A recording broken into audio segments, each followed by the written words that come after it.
একটা বিদ্যুতের 6-8 ভোল্টের উপরে কি পরিমাণ নির্যাতন হলে এরকম অবস্থা হয়। আপনারা দেখতেছেন যে একটা ভোল্টের ভিতরে এরকম হলে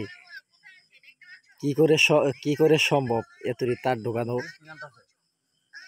আর এই ভোটের ভিতরে যে আমরা করবেন যে ভোটের ভিতরে এত তার না দিয়ে তারগুলা যে কোনো প্রক্রিয়ার মাধ্যমে কমিয়ে দেবেন, তাহলে আপনার সংযোগটি খুব ভালো থাকবে। আর এরকম ওয়ারিং করলে যে কোনো সময় একটা দুর্ঘটনা ঘটে যেতে পারে।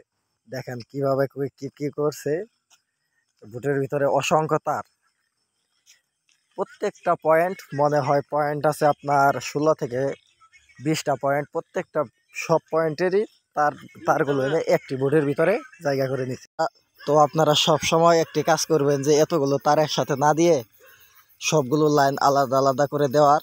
আর যত পারেন তার কমিয়ে লাইনের সংযোগ দিবেন, তাহলে আপনার অনেক কিছু বেঁচে যাবে। আর এরকম লাইন করলে অনেক সময় শর্ট সার্কিট বা ফায়ারিংয়ের দুর্ঘটনা ঘটে পুরো বাড়ি জ্বলে যেতে পারে।